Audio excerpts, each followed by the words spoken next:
Assalamu alaikum jami'an. Good evening, everybody. Welcome to our Young Leader Forum, Season 4. Our theme for tonight will be obesity and lipids. We're having tonight 4 distinguished speakers, and in between the speakers, we'll be having our Q&A session with the panelists. The session is going to take for 2 hours. It will start 7:30 sharp and will end by 9:30.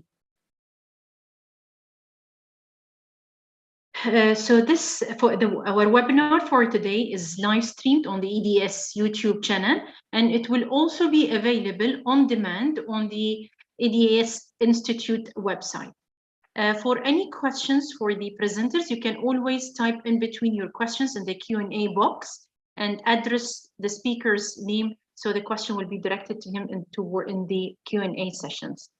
For any technical issues or difficulties in logging with the program, you can always have live chat with our support team that is available on the WhatsApp on the following cellular number 0097156994427.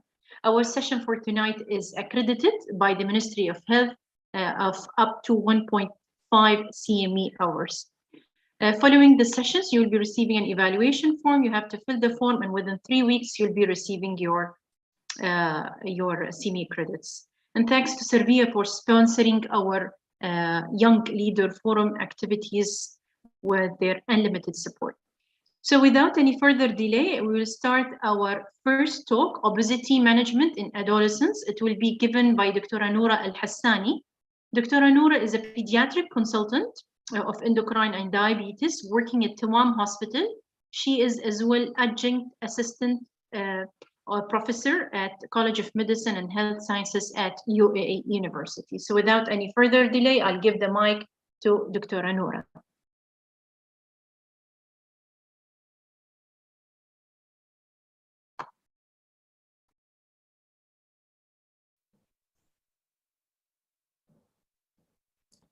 Okay, thank you, Dr. Bidur, for your kind introduction.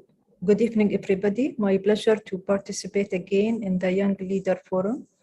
My talk today is about obesity management in adolescents. So nothing to disclose. And before we start, I would like to review 2 cases with you. The first one is Ali. Ali is a 13.5 years old boy who has history of obesity for the last many years. He is currently on no controlled diet, no regular physical activity. As per him, he tried many times before, but he failed. He's complaining for time being of poor activity in general, constipation, doing below average at the school, history of snoring while sleeping with more of apnea whenever he's sick, having URTI. There is no previous illness, not on any chronic medications. Family history is positive for obesity, for type 2 diabetes, and for hypertension. So in physical exam, as you can see the growth chart, both the weight and BMI far above the normal, above 97 centile, with BMI of 2.8 SDS. Patient in general looking morbidly obese with no dysmorphic features, has positive acanthosis nigricans, has positive striae, besides difficulty in general in sitting while he's in the clinic. And his labs, as you can see, it showed high cholesterol, LDL, high hemoglobin A1C, TSH, low vitamin D, and by the way, the insulin usually it shouldn't be routinely done in patients with obesity, although it was done here. So in summary, the patient is having morbid obesity with hyperlipidemia, pre-diabetes, subclinical hypothyroidism, vitamin D deficiency, and possible obstructive sleep apnea from the history. So in such case, the question here is how we can manage this patient, what options are available for his management, especially he did already tried with issue of a lifestyle modification. Our second case is Fatma.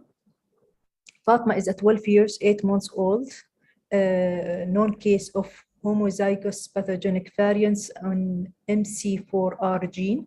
For those who don't know the gene, it is causing MC4R deficiency, which is most common form of monogenic obesity. It could be autosomal dominant or recessive. Such patients, usually they do have more of severe obesity, increased lean mass, increased linear growth, hyperphagia, severe hyperinsulinemia. Homozygous patients usually are more severely affected than the heterozygous. So our patient already has morbid obesity, insulin resistance, type 2 diabetes, dyslipidemia, subclinical hypothyroidism, polycystic ovarian syndrome. On polysomnography, there was no obstructive or central apnea, but there was few hypopnea. There was history of high blood pressure readings not followed well, vitamin D deficiency. So in physical exam, as you can see in the chart again, the weight is 211 with BMI of 76, which is equal to 3.2 STS. Again, she's looking morbidly obese, same difficult to sit or to walk, positive acanthosis nigricans, buffalo hump, and abdominal hysterectomy. So again, same question, how we can manage Fatma. And the issue here, is it the same answer of the first case? Are the options the same or different? So in our talk today, we would cover the definition of obesity in children and adolescents, prevalence, etiology or risk factors, comorbidities, evaluation, and finally treatment. So how we can define obesity? And this is a question for the audience.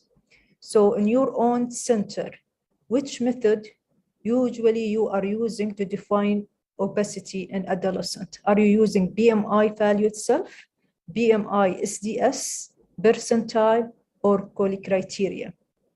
I will give you a few seconds to think about it.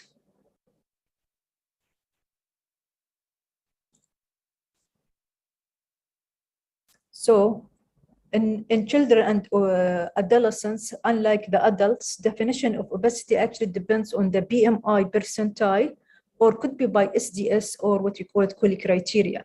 So through the percentile, whenever the weight is between 85th to 95th centile, it's called overweight. If it is above 95th centile, it is obesity, with morbid obesity when it is 20% of the 95th percentile for the age and sex. While BMI SDS, whenever it is more than 1 SDS, it is considered to be overweight, which is equivalent to 25 kg per meter square. While if it is more than 2 SDS, it is considered to be obesity, and it is equivalent to 30 kg per meter square.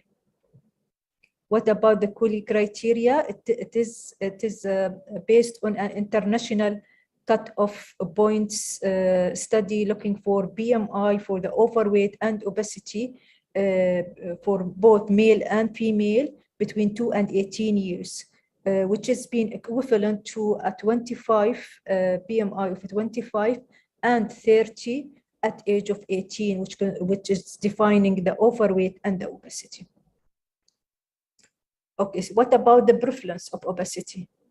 Generally speaking, worldwide, there was a trending up in incidence and prevalence of obesity in a study done in 2017, where they had a major analysis of 2,400 population-based measurement studies looking at 128 million children with measurements of weight and height. They found that those 5 to 19 years of age got more prevalence of obesity, and it has been increased from 1975 to 2016 from 0.7 to 5.6 in girls and from 0.9 to 7.8% in boys. In a more recent study in US published 2021, they looked at 2 to 19 years of age from 2017 up to 2020. And they found that the prevalence is 19.7%, affecting 14.7 million children and adolescents. And they found that the prevalence actually more compared with the other age groups, it is more among 12 to 19 years of age. And it is more common among a specific population. The most was among the Hispanic children. So what about the European countries? And again, this is a second question for the audience. From the European countries in front of you, which one do you think has the highest obesity prevalence? Is it Netherlands, Poland, Malta, or Italy? Again, a few seconds for you just to think, or you can guess.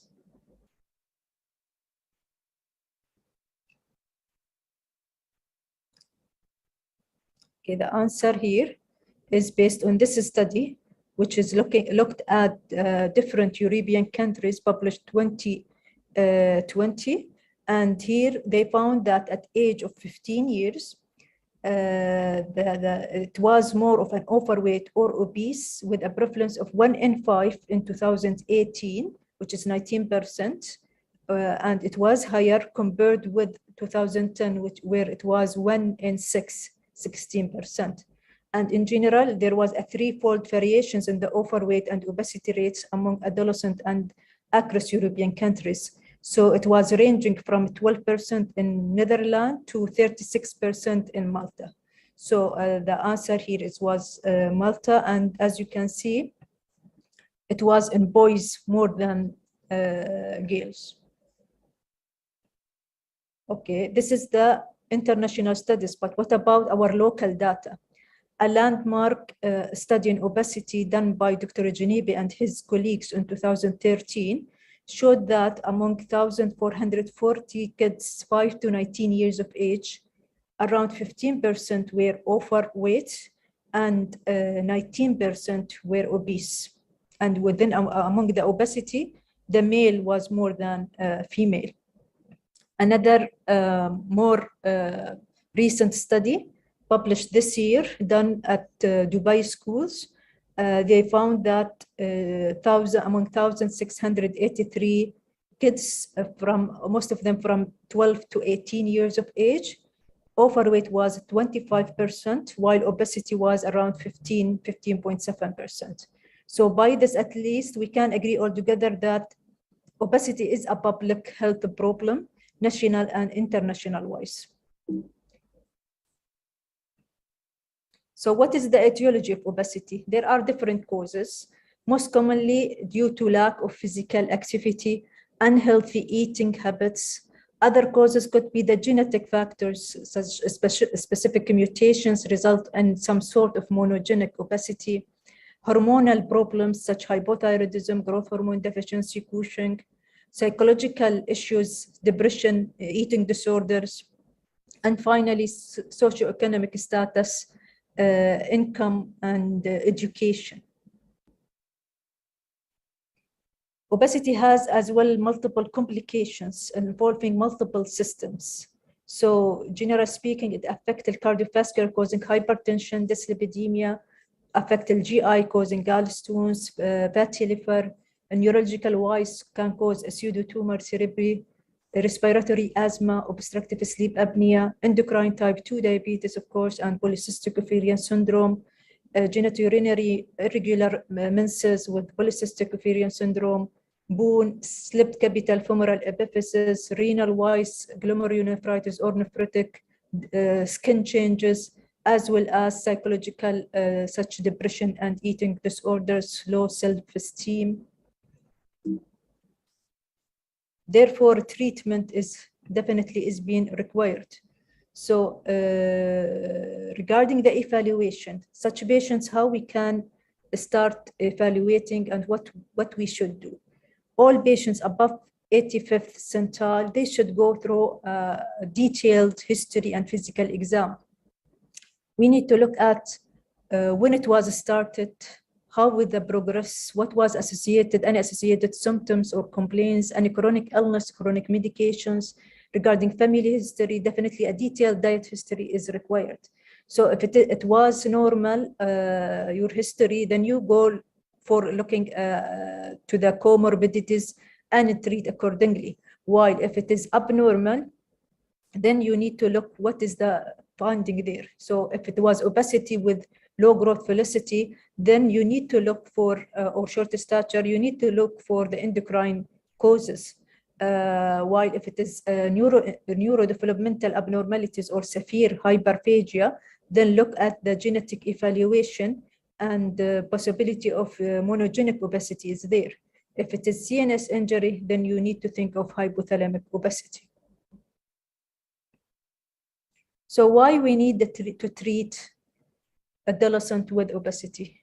It's mainly because, first of all, as we did just mention, the serious complications and implication of obesity and with the adolescent, because obesity in adolescents considered to be a high risk of persistent obesity into adulthood, because it's been associated with an increasing prevalence of cardiometabolic risk factors, as well as a strong predictor of a higher mortality in adulthood. So how we can manage such patients? Unfortunately, there is neither recent nor international national studies or consensus or guidelines regarding obesity in adolescents. The only guidelines available here is the Endocrine Society 2017, and others been using WHO guideline done in 2017 as well. So what options of treatment we have here? We have the lifestyle interventions, the pharmacological treatment, and the bariatric surgery. So to start with the lifestyle interventions, it is the first line therapy in general, recommended for adolescents with obesity. It shows in many studies the positive impact on the weight loss, reduction of blood pressure, glucose, insulin resistance, lipids, and so on. For example, the diet, the traffic light diet categories into a red, yellow, and green help to identify those with high to low calories containing diets. General instructions regarding the diet includes encouraging intake of more than or equal 5 servings of fruits, vegetables daily, decrease the intake of the high caloric foods, snacks, minimize intake of sugar containing beverages, minimize eating outside home, not skipping meals, and do not miss the breakfast. While the physical activity, it is recommended to decrease the sedentary behaviors such watching TV, iPad, iPhone, video games to be less than 2 hours per day, to engage such patients into a more fun, age-specific exercise, gradually to increase the intensity, frequency, and the duration of such exercise to be more than 1 hour daily. The benefit of physical activity is well known. Musculoskeletal, psychosocial, functional, and cardiometabolic, such for example, it improves the bone health, it improving the cognition, and improve the academic performance, it improves the physical fitness in general, and medical or cardiometabolic wise, it's been improving the insulin sensitivity, blood pressure, improve the lipid profile. However, as everybody know, obesity is a chronic illness, and requirement of a lifestyle modification, diet, and physical activity is a chronic as well. So maintaining such intervention is really difficult. As in a large German studies done involving 21,000 children with adolescents with obesity, it showed that the majority of the participants, they didn't achieve a weight loss in the long term, and over 90%, they actually lost follow-up from the medical care during the first 2 years of follow-up. Severely obese adolescents, generally speaking, usually they are reluctant to participate in the lifestyle interventions, and the response to such behavioral treatment is in general limited and confined to the short term.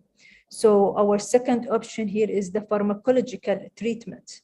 It is recommended if a formal lifestyle modification program fails to limit the weight gain or to improve the comorbidities. But what options we have here in adolescents? In children and adolescents, FDA-approved medications are the following three medications. The first one is the orlistat, lipase inhibitor. It is approved for 12 years and above, more of a long-term management. It has more of GI side effects, although it has been shown some benefit decreasing BMI by the 0.55 kg per meter square.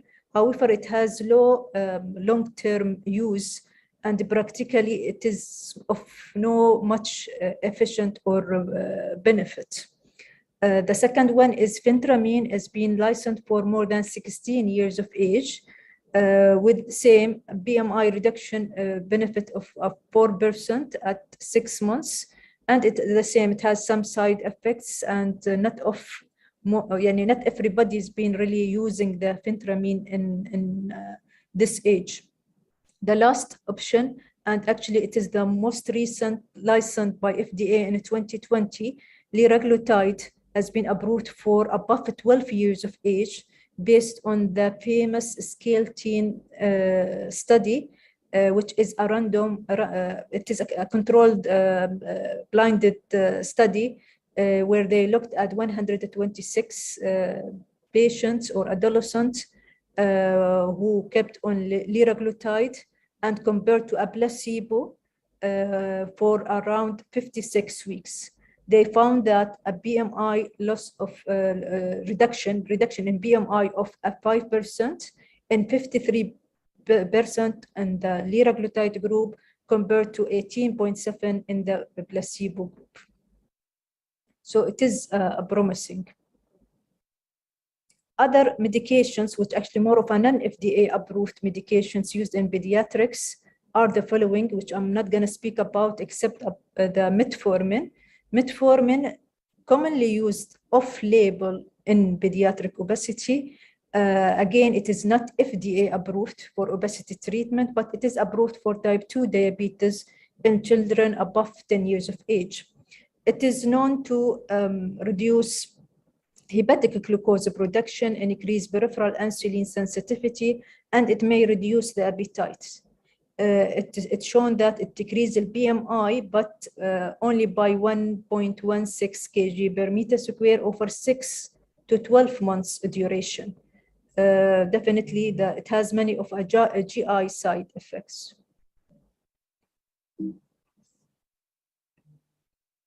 Okay, what about monogenic obesity? Patients with monogenic obesity, they have a specific treatments and novel treatments, such mitroliptan, which has been approved in 2014 as a replacement therapy for congenital leptin deficiency and acquired generalized lipodystrophy, which is helping them in issue of obesity itself.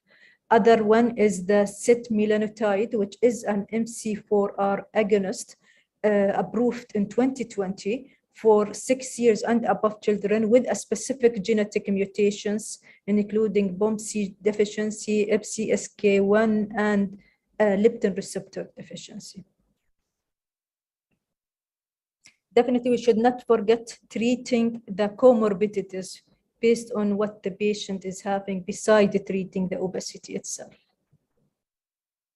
Okay, the last option is the bariatric surgery. Who is the candidate to go for the bariatric surgery? Based on the pediatric endocrine guideline, or the patients in general who reached Tanner stage 4 or 5 and have reached the final or near final adult height with BMI of 40 or BMI of 35 with significant extreme morbidities can be a candidate for bariatric surgery.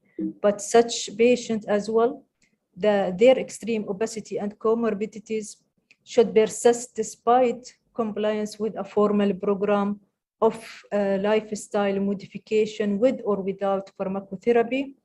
There should be a psychological evaluation which confirming the stability and the competence of the family units, psychological distress due to impaired quality of life from the obesity, but the patient should not have an underlying untreated psychiatric illness.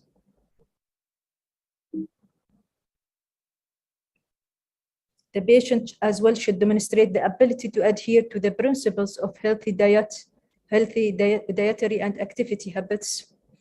They should have as well an access to an experienced surgeon in a pediatric bariatric surgery center of excellence with the availability of a long-term follow-up of such patients and their families as well. So generally speaking, bariatric surgery is being considered to be another effective treatment for adolescents with severe obesity and with sustained benefits on the weight loss and in the cardiometabolic risk factors. There are types, of course, of surgery based on the surgeon, which I'm not gonna, again, go over the details. However, generally speaking, again, we do need a long-term safety and effectiveness data on adolescent group. And at the same time, risk of bariatric surgery is still there, which include additional surgical procedures and or specific nutritional deficiencies. So in summary, regarding the management, it should be more of a stepwise approach. We need to start with the prevention, which should be done at the level of the general pediatrician or family physician, where there should be a family-based counseling and education regarding the lifestyle modification with specific recommendations. Then the stage 2, it is more of a structured where we involve a more structured diet and physical activity plans with a more close follow-up every 2 to 4 weeks. Then there is the stage 3 with more of comprehensive multidisciplinary intervention involving more specialists, more interested and more experienced in obesity management, with as well monitoring diet and physical activity and identifying the high-risk patients or patients who've been failed so far in management, and they are candidate for the stage 4, which is a tertiary care intervention involving the pharmacotherapy and bariatric surgery.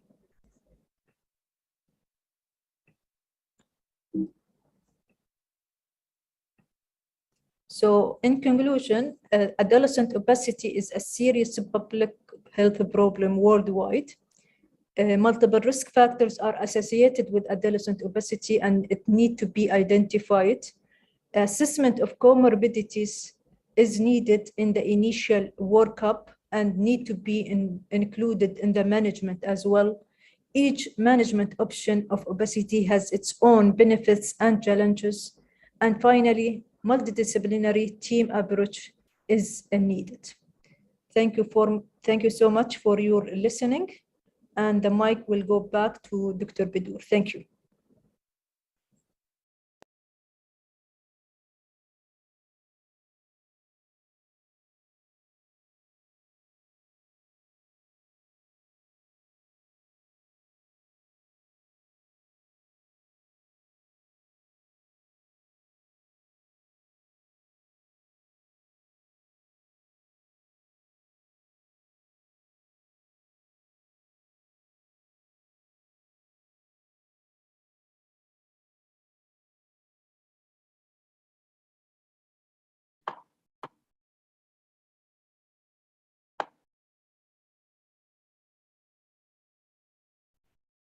Thank you very much, Dr. Noor Al-Hassani. That was a very informative and enjoyable session. We'll move to our next speaker. The talk will be dyslipidemia management in non-diabetics and when to treat. The talk will be presented by Dr. Asma Al-Jabri. Dr. Asma is a consultant endocrine, the Department of Medicine, working at Tawam Hospital.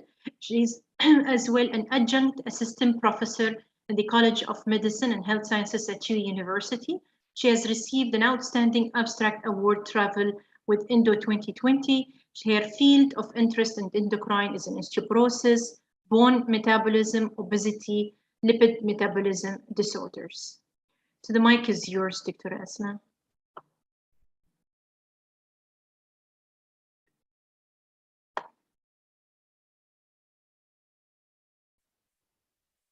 Thank you, Dr. Badur, for the kind introduction. Today, I'm going to talk about dyslipidemia, and my talk is going to be about how to handle a patient with dyslipidemia. I don't have anything to disclose. My topic outline is going to be talking about the guidelines available, American Heart Association versus European Society of Cardiology, the difference between 2016 and 2019 guidelines, calculation of cardiovascular risk, disease categorization, recommendation for LDL lowering treatment, and recommendation for triglyceride lowering treatment. We'll also talk about the familial hypercholesterolemia and what's new in the market and future directions. We'll start with a clinical case. This is a 45-year-old man with a history of hypertension and obesity, presents for a follow-up. He was seen 3 months ago for an annual physical examination. He was noticed to have elevated cholesterol level at that time. He has since been working on the lifestyle intervention. He reports no family history of early coronary artery disease. His only medication, amlodipine 5 mg daily. On exam, blood pressure is 128/79, heart rate 76 per minute, BMI 36.6. His total cholesterol is 7.4, LDL 5, HDL 0.96, and triglyceride is 3.01. So when we're looking at this case, we're having a couple of questions running in our mind. What is this patient's risk of cardiovascular disease in the next 10 years? Should a cholesterol-lowering medication be considered for this patient? And what classes of cholesterol-lowering medications are available? And what is the best cholesterol-lowering medication for this patient? Before answering all these questions, let's look at what guidelines says about patients with high cardiovascular risk or very high cardiovascular risk. And here we can look at 2 different guidelines available, and people are either using the American guidelines or the European guidelines. So the American guidelines of 2018 are mainly talking about the cardiovascular risk, and they're using the risk score to assess the patient risk of having cardiovascular disease. They're not stressing much on the very high-risk patients, mainly on talking about the high-risk patients and the using of high-intensity statin with the goal of LDL reduction more than 50%, and it is a class 1 recommendation. And if high-intensity statin not tolerated, or can use the moderate intensity statin, again, it's class 1. And if maximum tolerated statin used and the patient achieved the 50%, but still more than LDL is more than 1.8, adding ezetimibe may be reasonable.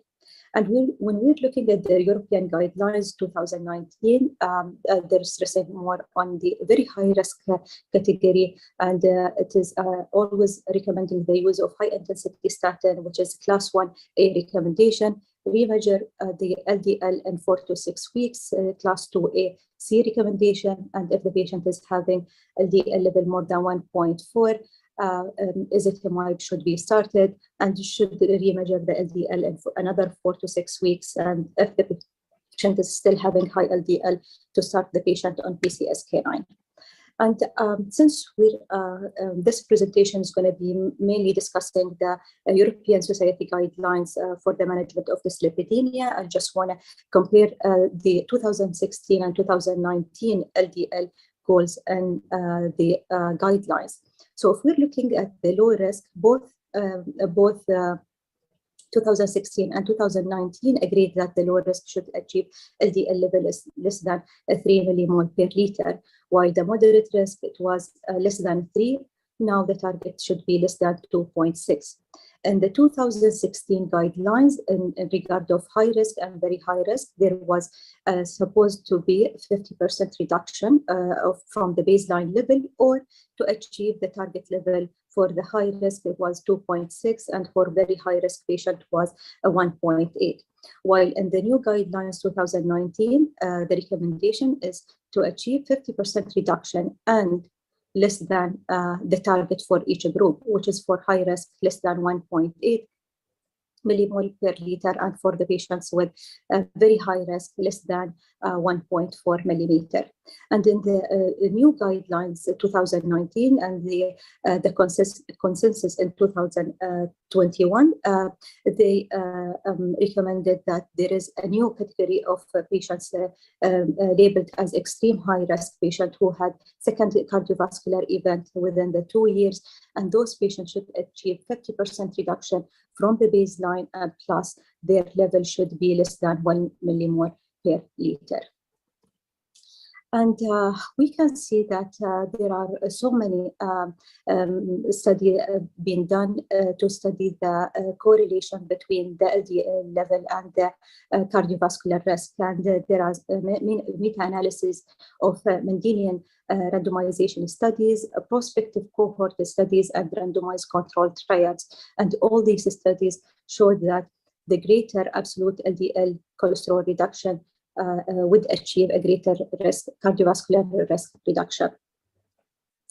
And here, if we're looking at a patient based on the type of lipid-lowering therapy they used and the risk, their risk to have cardiovascular disease and their achievement of LDL reduction.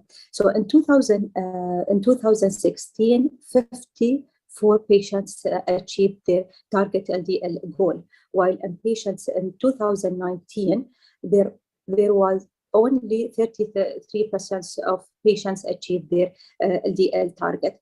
And this is basically because in 2019, we're aiming to a more lower level of LDL. If we're looking at the type of lipid-lowering therapy used and the percentage of its used on the high risk in patients with the high cardiovascular risk, we'll find that 44% of patients were on moderate intensity statin, 38% were on high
multi-ethnicity group, and it included non-Hispanic white group. And if we're looking from our perspective, from our region, if we can apply that.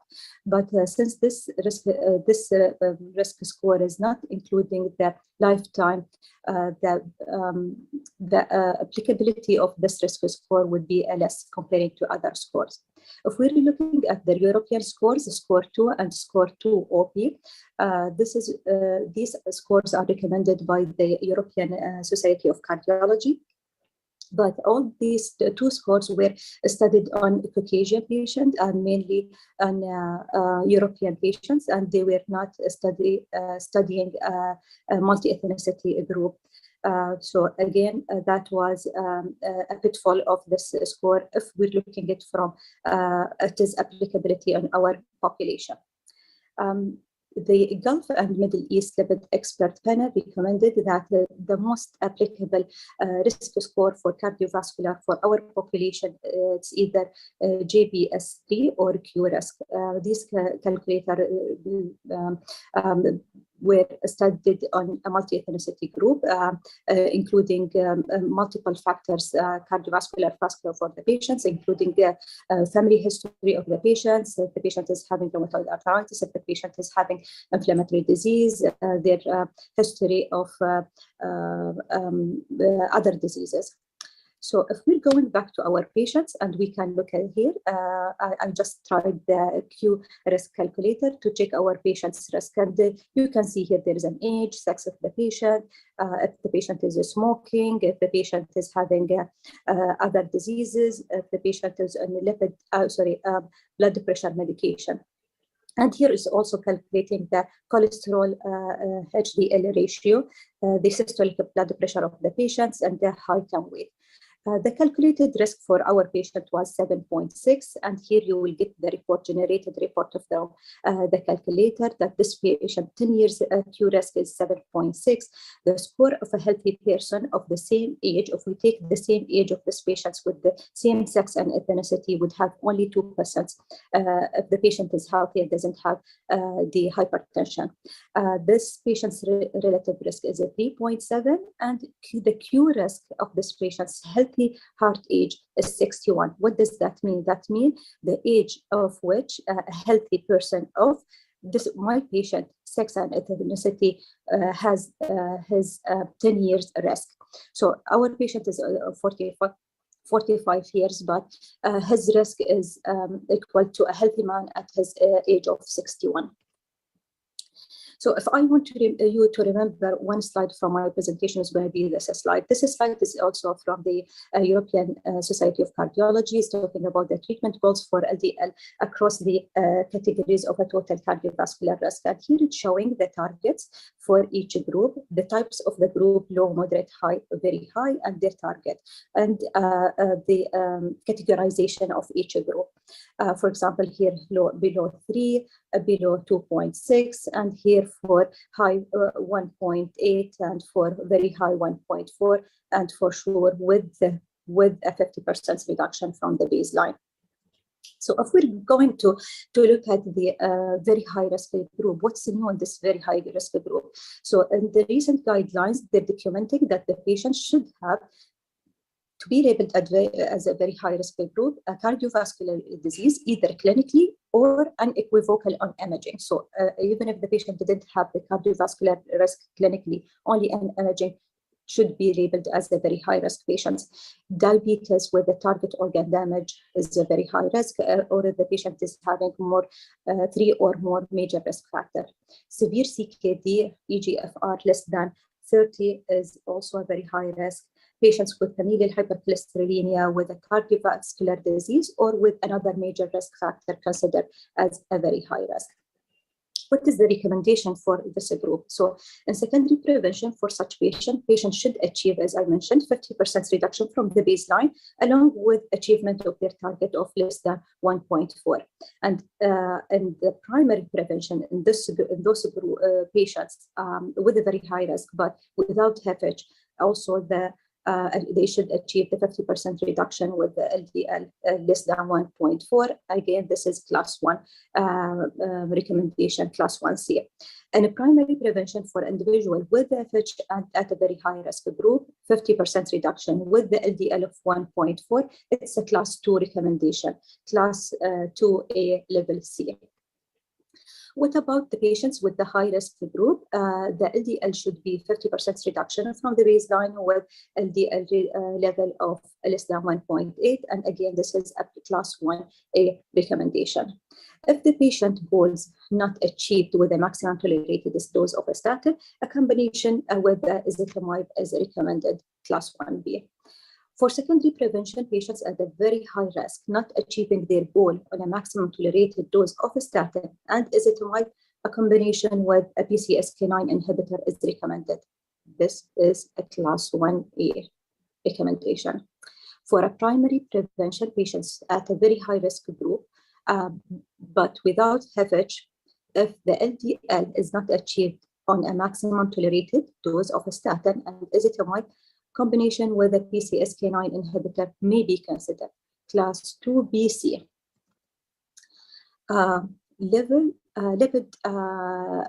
level should be re-evaluated from 4 to 6 weeks after the acute coronary syndrome to determine whether a reduction of 50% from the baseline and if the patient achieved the target level of LDL less than 1.4. This is class 2A.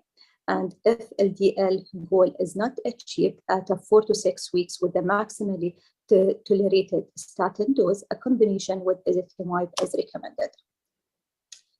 So what are the available lipid-lowering drugs and their impact on a cardiovascular risk? And from the studies have been done on this field, it was shown that a statin, PCSK9 inhibitors, ezetimibe and icosapent ethyl, those medications, they're having a good impact on the cardiovascular risk.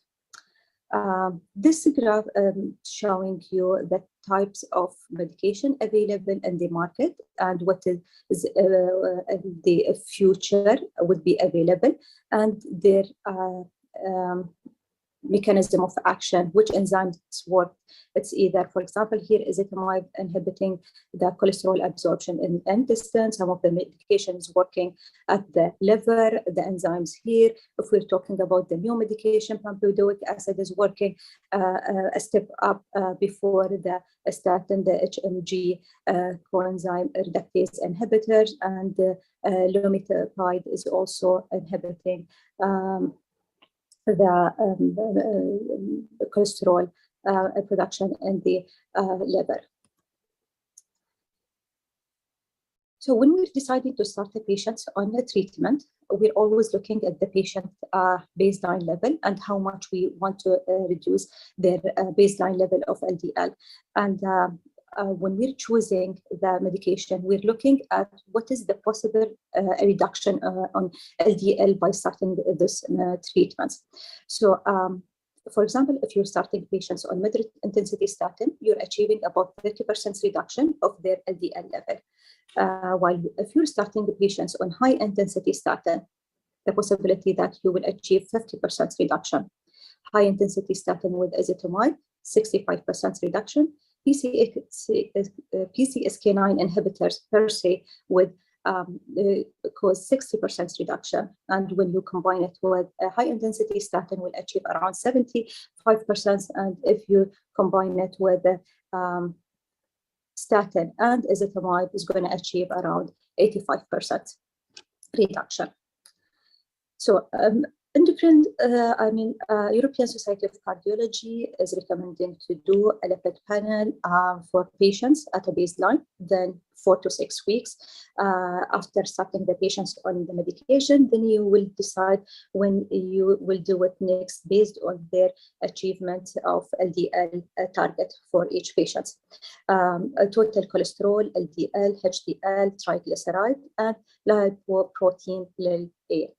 So protein ln A, you will order this patient on a high-risk group. For example, if the patient is having very high cholesterol level, some of the guidelines, they're talking about a level of 180 milligram. Some of them, they're talking about 190 milligram per deciliter. If the patient is having premature cardiovascular disease by himself or a family history of premature cardiovascular disease. Doing lipoprotein little a is only once in life. You don't need to repeat it because that will give you how much is the patient's level of lipoprotein lil A. ApoB is another lab you can order it to check the patient's risk if the patient is achieving their LDL target. If the patient is having a metabolic syndrome or obese or diabetic, it's always good to look at non-HDL level. So now we'll move to talk about the how you will assess a practical point, how you will assess your patients. So you will assess in the beginning their cardiovascular risk, then you will check what is the patient's baseline, what is the indication for treatment. If it is indicated to start on treatment, you will define the treatment goal for such patient. Then you will start the high intensity statin at the highest recommended or tolerable dose. And this is class, again, 1 level A recommendation. Then you will repeat your LDL in 4 to 6 weeks. If your patient achieved the level, you will continue following the patients either every 3, 6 or months or annually. If your patient didn't achieve the level, then you will add ezetimibe at this point. This is a step 2. Again, you're going to repeat your the lipid profile in 4 to 6 weeks. If the patient achieved the target level of LDL, you're going to continue as your recommendation is 3 or 6 months or annually. If your patient didn't achieve their target, then you will consider adding the PCSK9 inhibitor to help you achieving the target. And here, the step 1 recommendation, as I mentioned, that high-potential statin with ezetimibe. This is the first approach in very high-risk patients. So always the combination therapy for those with very high-risk cardiovascular risk, and especially for patients with for secondary prevention. And again, you will continue following the same for the rest of the patients. We'll move now to case scenario number 2. This is a 30-year-old woman with no medical history presented to urgent care after experiencing a progressive abdominal pain for the last 3 days. At that visit, she reports nausea and vomiting and is unable to tolerate oral intake. On exam, blood pressure was 98/58, heart rate is 89 per minute, BMI 31. She appears mildly uncomfortable. Her abdomen is tender to palpation in the epigastric region with involuntary guarding. There is no evidence of peripheral edema. Labs showed lipase is 206, total cholesterol 9.14, LDL is 1.9, HDL 0.8, and triglyceride is 30.3. So what is this patient's most likely diagnosis, and how would you treat this patient? Before answering these questions, let's go back to see her labs. So triglyceride is 30.3 and lipase is 206. So 206 lipase means that this patient is having pancreatitis. And looking at triglyceride, most likely this patient is having hypertriglyceridemia induced pancreatitis. So how would you treat this patient? Again, before specifying the treatment for these patients, let me look at the guidelines, European guidelines recommendation for the treatment of hypertriglyceridemia. So in patients taking statin who are at their LDL goal and triglyceride more than 2.3 millimole, phenofibrate may be considered. So patients on statin at goal, high triglyceride, consider phenofibrate. In high-risk patients with triglyceride more than 1.5, despite statin treatment mentioned, and lifestyle modification, and then the patients need to be started and icosapent ethyl. And this is a class 2B, level B recommendation, along with a statin. And this is considering that those patients are at a high risk group. Alberto Zampone put this roadmap nicely and in his recommendation to treat patients with hypertriglyceridemia. So if your patient's triglyceride level is between 2.3 and 5.6, and the patient's on lifestyle intervention, you would assess if the patient's on high statin. If the patient is not on high statin, you would add high statin. If the patient's already on high intensity statin, you will look at the LDL level. If the LDL level goal is already achieved, you will go further. If the level is not achieved yet, you will increase the dose of statin and we will add ezetimibe. If the triglyceride was still between 2.3 and 5.6, and the patient already achieved their LDL goal, you would look at the patient's background. If the patient is having type 2 diabetes without cardiovascular disease, then you will consider fenofibrate, and this is because of the studies showing the good benefit of fenofibrate for diabetic retinopathy. If your patient is having a cardiovascular disease already established, then you should consider high-dose icosapent ethyl, the 2 milligram PO/BID. But here you should bear in your mind that there might be a risk for atrial fibrillation, and you should weigh the risk and benefit of atrial fibrillation on such patients. So if we're going back to our patient is having acute pancreatitis secondary to hypertriglyceridemia, and this is an emergency situation. So in such patients, we will look at the worrisome symptoms. If the patient doesn't have a worrisome symptoms, which is hypocalcemia and lactic acidosis, then you will start the patients in insulin therapy. And if the level of triglyceride lower than 1,000, you will consider starting fenofibrate. If a patient with the triglyceride lower than 1,000, but the level of LDL is high, you will also consider starting statin for such patients, providing that the LFT level is normal. If this patient is having worrisome symptoms from the beginning, then this patient should go for a plasmapheresis. And at any time, if the patient started insulin therapy but didn't achieve any reduction in their triglyceride level, then you should start the patients on plasmapheresis. And this is in regard of triglyceridemia. Now we'll move to our third case. This is about a 32-year-old man seeks evaluation for several clustered nodule in his elbow and knees. He has no notable medical history and does not take any medications. His father had first MI before the age of 40, and two of his siblings at age of 20s have very high levels of cholesterol. On physical exam, blood pressure is 120/80, heart rate is 70 per minute, BMI 22, and he has clustered nodule in his knees and elbows. LDL is 10.1, HDL is 1, triglyceride is 2.3. So what is the suspected diagnosis for this patient? And what other examinations finding may be present? And how is the condition managed? So this patient is having familial hypercholesterolemia. And if you're looking at the family history, that this patient's father had his first cardiovascular event at a young age. And usually those patients will present with premature cardiovascular disease in the family, either in male patients less than 55 or a woman less than 60. They might also themselves, they might have a personal history of a premature cardiovascular disease. And in physical exam, you might notice that those patients is having tendon xanthoma, either in the Achilles tendon or in the hands. And they might also have xanthelasma or cornea arcus in patients less than 45 years of age. So important to check their level of LDL and to do the genetic screening. If you're having such patients, and before sending the patient for genetic screening, you can use a tool, very easy in your clinic, what we call it Dutch Lipid Clinic diagnostic criteria.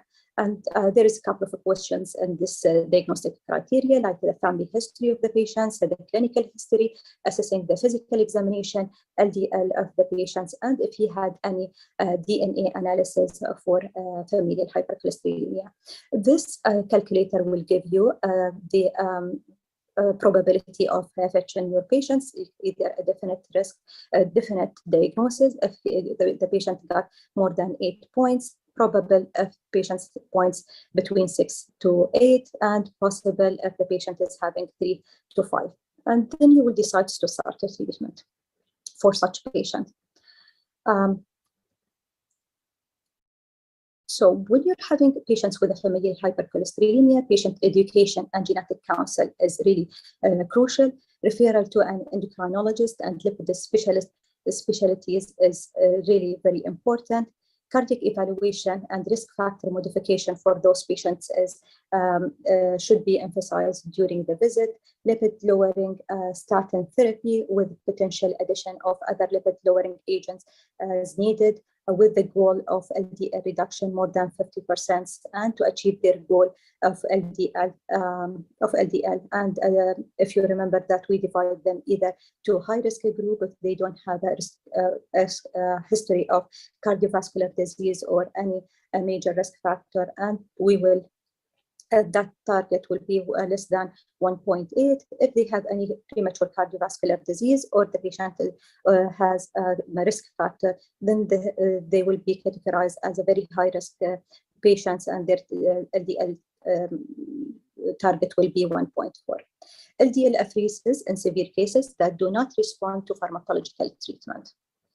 The Gulf Familial Hypercholesterolemia Registry designed a study to look at those patients with the FH, and in the initial phase of the study, the prevalence of probable and definite FH was around 1 in 232 patients. So I already mentioned this, that we're categorizing the patients either to high risk or very high risk, and we'll consider them very high risk if they have already established the disease. And this is how we will move with our roadmap to diagnose them with assessing their target level, do the baseline, start the treatment with high intensity statin and ezetimibe, and reassess them if they have not achieving their target. And the step 2 is if the patient is having a cardiovascular disease and LDL is more than 150, or the lipoprotein level is more than 3 to 4 times above normal, we should consider the lipid apheresis for such patients. So the dyslipidemia international studies in Europe and Canada, they put a predictor for LDL cholesterol target achievement, and we're summarizing here the finding of the study that higher dose of a statin will lead to faster achievement of the LDL cholesterol. Referral to a specialist would help also in achieving the LDL target level, and combined lipid lowering therapy is so crucial in achieving the target level. So what is new in the market in regard of the treatment of hypercholesterolemia? We're having pampidoic acid, as I mentioned.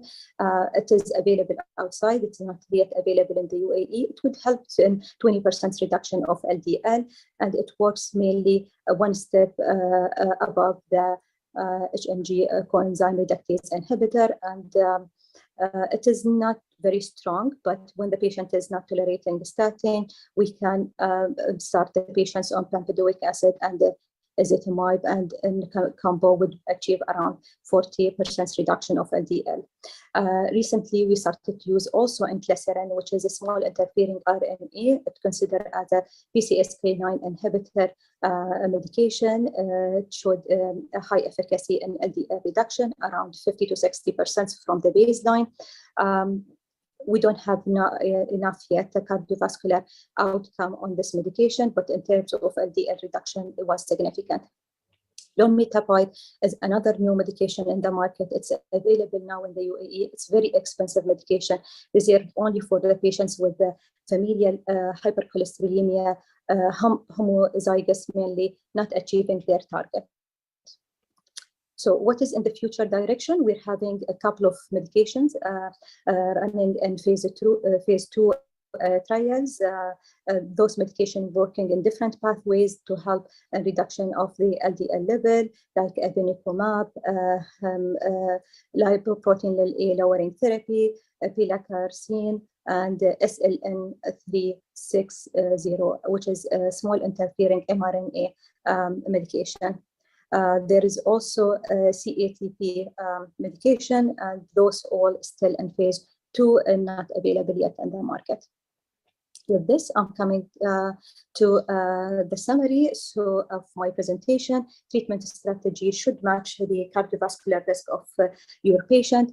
Patient-specific characteristics should be used to determine patients with the cardiovascular risk and treatment. Mainly, you should look at the cardiovascular major risk in your patient. Recently, we have extreme high risk group and very high risk and high risk group. Using guidelines, identify the threshold when you're considering also non-statin therapy, and the clinician-patient's shared decision is very important when you decide about the treatment. By this, I'm coming to the end of my presentation. Thanks for your attention, and the mic back to Dr. Abdur.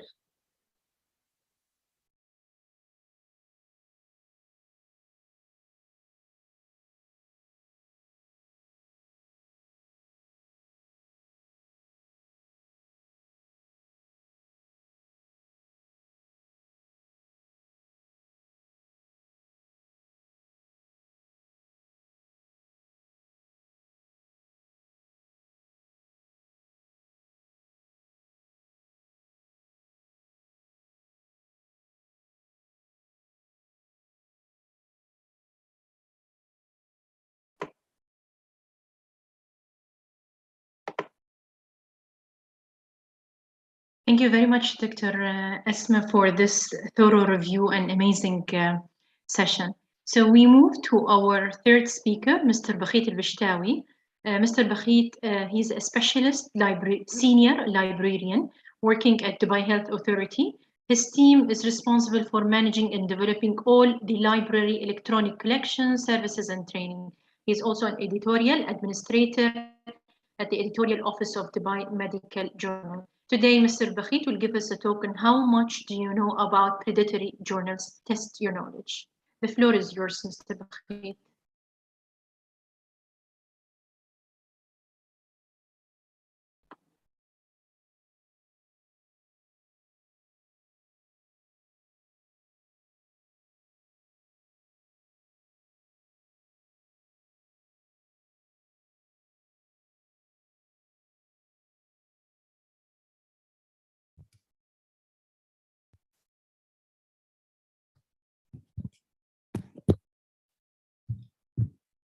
Hello, everyone.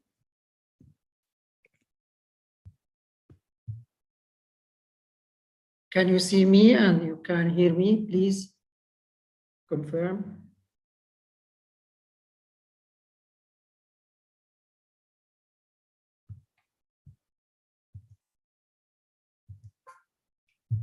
Hello. Yes, we can hear you, Mr. Bakhit. You can proceed. Thank you, Dr. Budur, for this introduction. And thank you again for inviting me for this Young Leaders Forum session. I am in this session live all the time, and my session will go a little bit interactive. Let me share my screen. Give me a minute, please.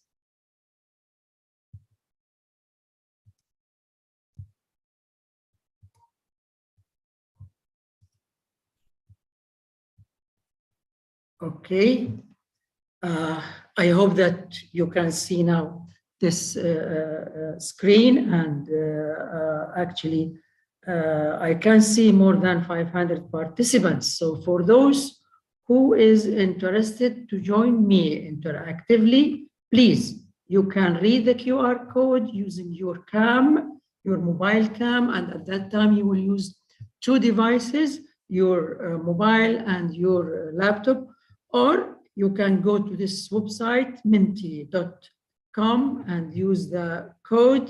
And at that time, you will be with me in the session. I have some questions for today's session to test our knowledge about how much do you know about predatory journals.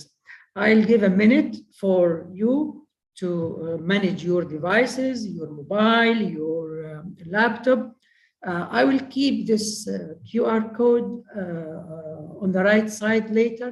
So at any time you can read the code and go ahead. Before I will go further with this session, all what I want you, please, the 512 participants today, what I want from you to know is that there is something named predatory journals, and this harms research and publishing. Again, what I want from you is a matter of awareness. Just keep this term in your mind. At the minute you want to publish. Mr. Bakhit, Yes. sorry for interruption, but if you can just remove the background. I think the video is not showing your photo. Okay, so you want me to?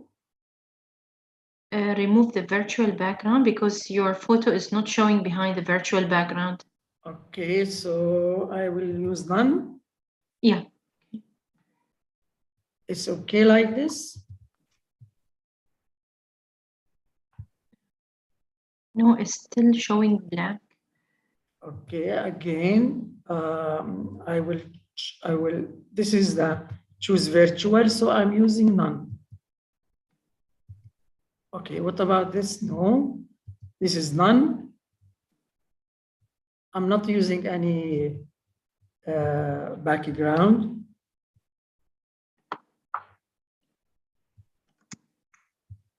What about now?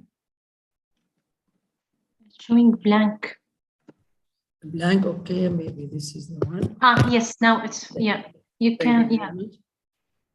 I think Okay. something is on the camera. Yeah, it was, yes. It is now removed. So now I think everything is fine. Okay, let's start the session. Let me just keep this QR code on the right side. So for anyone later to come, you can read the QR code. Okay, just 1 second. Okay. Mr. Bakhit, I think the cover is still on the camera. Yes, now it's okay. It's Still? now it's fine. Okay, thank you. Sorry for that. Okay, let's move on. And number one, a privacy note that you are connected anonymous without any direct access to your mobile. Also, for the sake of the session, there is nothing from my side to disclose. Okay, and please keep this in mind always, that you need to be aware that there's something around you named predatory journals. Later on, we will find how much this problem causing to research and publishing nowadays. The first question, could you please react with me? And how much do you know about such things, predatory journals? Someone mentioned not at all, yes, little, yes, very much aware. Please go ahead and interact with me. Let us see how much we are with this, let us say, problem. I can say it's a problem nowadays, especially with the advanced technology around us. People, is easy for businesses to use technology and attack authors and researchers worldwide. Later on, I have a slide and you will see how much the problem is very, very big nowadays. I understand that 23 not at all, because, by the way, 2010, people become aware about predatory journal. Even Google Trend published a statistic a year ago, and it was shown that this predatory journal term, people start search for starting from 2010 heavily. Before that, it's not very much, they are not very much familiar or aware of that. You can, by the way, even after the session, I will leave this Menti live, and you can answer at any time about these questions. Okay, as a definition, predatory journals have been used to refer to a subset of scholarly publishing. Those entities who are practicing predatory are externally appear as legitimate. This is very important. When you look at the journal, you find it, wow, and you will find some information on the website which is not correct, but it's not easy to figure it out. And those predatory journals and publishing, they are not providing proper editorial services or even proper formal peer review services, as well as they are using something named pay to publish system. Just pay money and we will publish the next day or the next week your paper. And always they are using false or misleading information. Again, because what my aim today is a matter of awareness. Always I want to repeat this, that the problem is whenever you publish a paper in a predatory journal, you cannot reverse the process. So it's important from the beginning to be aware of such things around you. Okay, there is different names for these predatory journals. From your information, do you know any, or have you been with any one or any name about predatory rather than predatory, for example? Because there is many names like bogus, dark, deceptive, hoax, fake. Usually fake, it's used widely. Spam usually used for emails, but even it's used also for predatory journal. Sham, unethical, hijacked, pseudo, but the one used widely is predatory. Thank you for interacting. Thank you for making this session in this way. Yes, I can see predatory, fake, bogus used more. Yes, I understand such things. Yes, more predatory, yeah, predatory and fake journals or publishers. Yes, yeah. Okay, thank you. Thank you for answering and sharing your thoughts. Me, it will move to next. Okay, I want to ask you, how many papers you already published? 0, or you're my first paper under review, 1 to 2 or 3 or more? Okay, that's good. So for those who did not publish or about to publish, please keep in mind the predatory term in your mind. The minute you want to submit your paper to a journal, last slide, we have a service in Dubai Health Authority Medical Library. We will help you, by the way, and advise accordingly, or maybe now you can search and figure it out by your own, that this is not a good journal, this is predatory, this is fake, etc., etc. Okay, thank you for again the results. Let me move to next slide. There is a study by the International Academy program. This institute is a very well-known institute in 2020, and the respondents, and by the way, the total number of respondents was 1,200.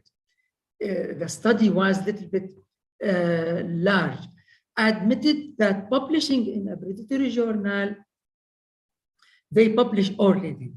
So from how much you expect, I know that you did not read the study, but how much you expect that those researchers or authors, they admit that 14%, 10%, 4% said that they publish in a predatory journal. The correct answer actually is 14% of the respondents admits that they already publish in a predatory journal, which is actually very sad. And look at this slide, how much the 14% of the world researcher equivalent to as population, as numbers. 14%, maybe this number, when you read it alone, it's okay, 14%. But believe me, it equal more than 0.75 million researchers affected. They publish in a predatory journal. Imagine those papers published in a predatory journal. Now they cannot even roll them back. They cannot withdraw. They cannot even make anything. It's already gone there as bad publishing worldwide. So even if you want to calculate how much the 14% equal in money, I'm sure this, we are talking about hundreds of millions of maybe dollars went to predatory publishers.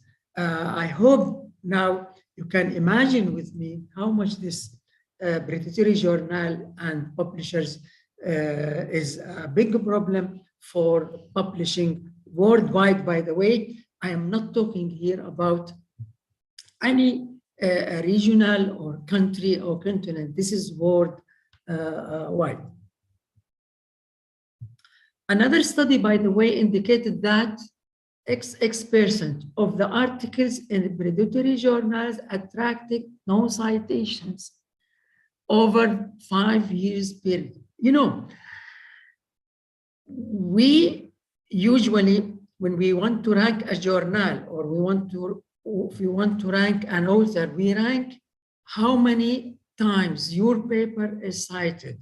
So citation is very, very important in the scholar academic world. So if you publish a paper and it's in predatory journals, by study 60%, by the way, this is the correct answer, 60% of articles published in predatory journals not cited.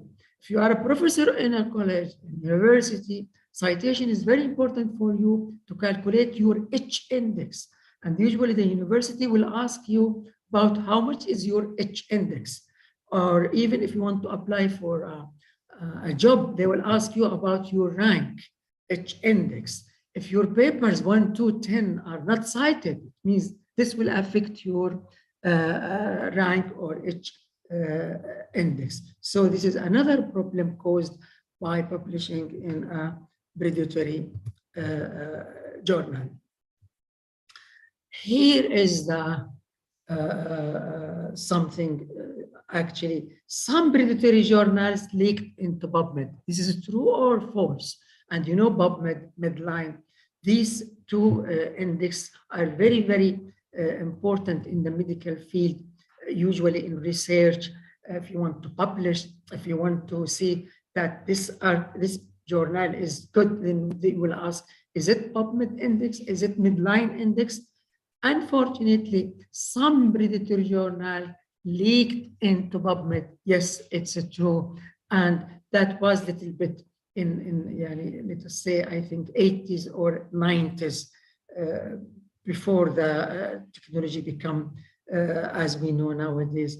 So if a journal mentioned that they are in PubMed, again, you need to check if this is true or not.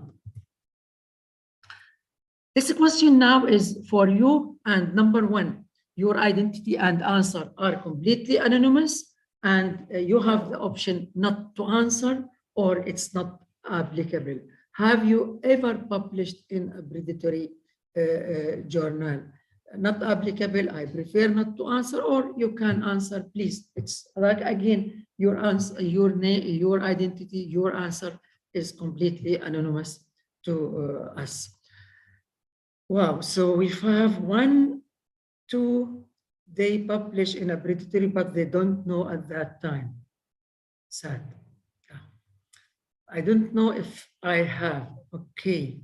For those, the 9, who don't know that if they publish or not, we have at the end of this session, there is a link. Please use it.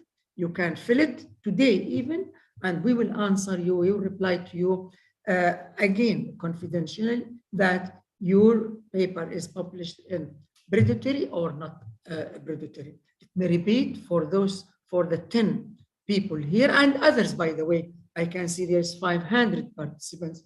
Okay, you can fill the form and we will answer you. For those who already published, there is no way, or there is, we cannot help actually. Instead, just take care in the future not to be in this or not to be trapped again. Not applicable, maybe they did not publish yet. Which of the following are included in predatory practices? Okay, this is important, by the way. We have predatory journals, predatory publishers, predatory conferences, predatory invitations to join as reviewers. This is very important, by the way. I am sure many of you received maybe daily an email and the journal invite them to review. There is predatory also as editor. They ask you to join as an editor. And yes, the correct answer, all of the above. So it's not a matter only of predatory journals. Journals, publishers, conferences, invitation to join as reviewers, invitation to join as editors. So keep these 5 practices in mind. And always, by the way, you can approach us, or even you now, you are aware, and ask that you have an invitation. Do you think I will reply as accept to join editor? I will accept to join as reviewer, and even conferences. Thank you for sharing and replying here. Okay, predatory journals harm all of us. How much do you think or agree about it? You can, by the way, use the slide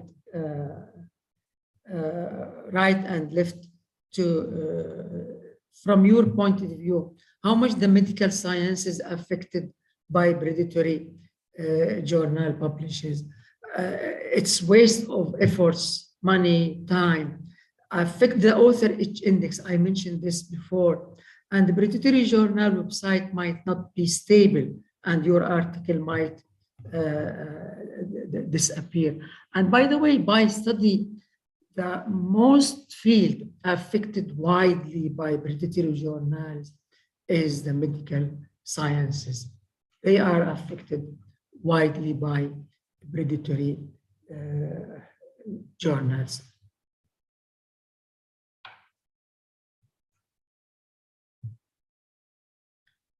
Okay, thank you for sharing with me your thoughts. And here we have some resources, by the way, for those who took or shared or used my slides through the Mentimeter can get these websites directly to their mobile. And whenever you have a journal, you can check if it is in the Web of Science, in PubMed, in Embase, in Scopus, in Directory of Open Access Journals. This will help you decide that this journal is not predatory or maybe predatory.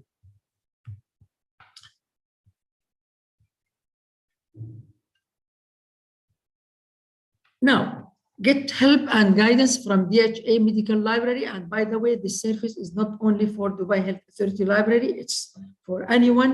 You are mostly welcome. We are welcoming all researchers or authors around us.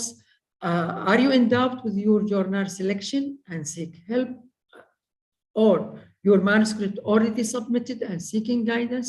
Or your article already published and seeking guidance? In this case, please go ahead and fill the form, whether to use the link if you have it now, or get this slide by any way. You can read the barcode, the QR code, read the QR code here by your cam.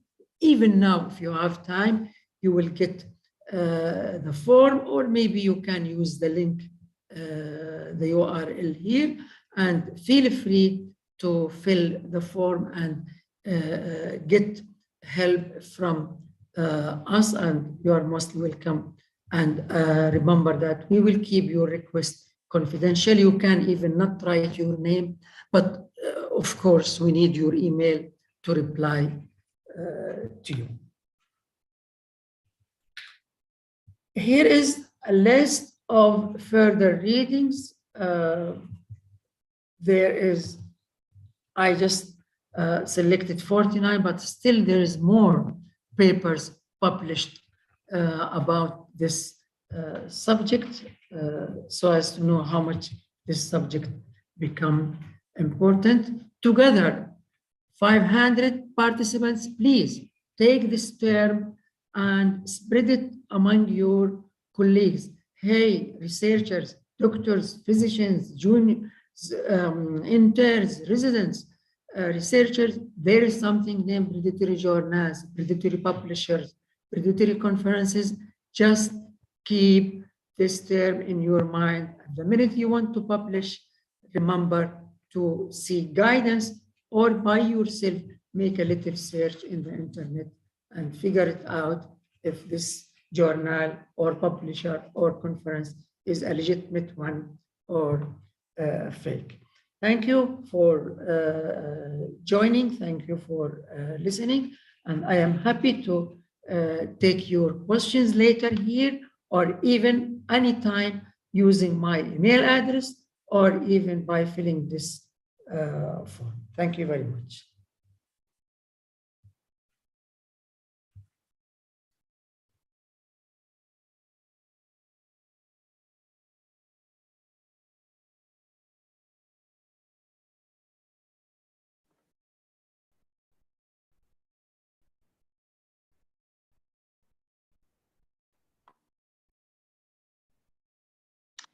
Thank you, Mr. Bakhit, for making the presentation very clear, and thank you for the support that you're even providing for people outside Dubai Health Authority.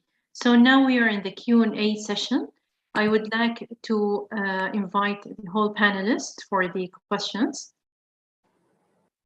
Okay, so we have a lot of questions and we have 15 minutes to address. So we'll try as much as possible to address the questions to the speakers, and the questions that we might not have time to address, kindly I will ask the presenters to reply directly in the chat box or the Q&A box and reply back to the audience. Okay, so we'll start with the first question is directed to Dr. Asma. From our colleague from Saudi Arabia, she's asking, how can we calculate the cardiovascular risk in patients in young and someone less than 45 years?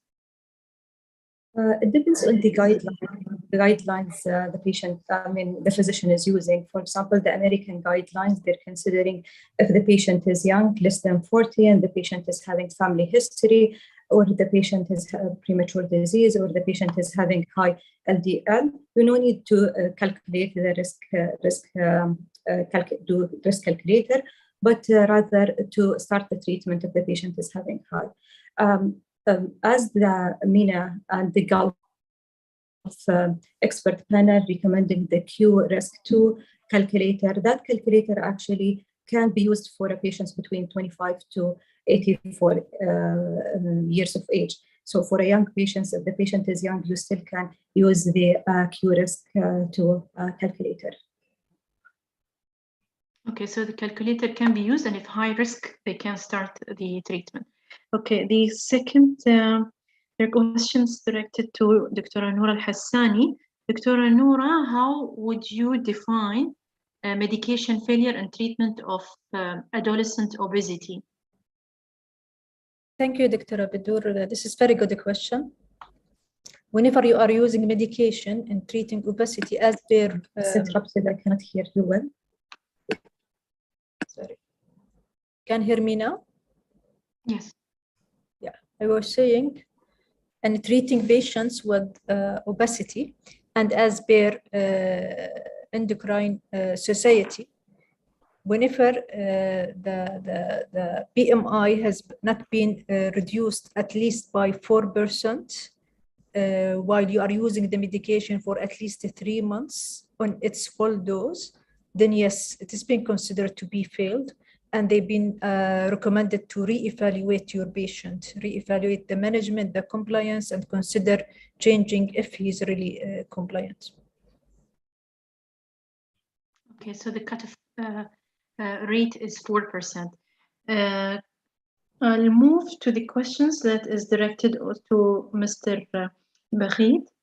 Mr. Baghid, they're asking, are predatory journals are illegal? And if they published, can the case be taken to the court?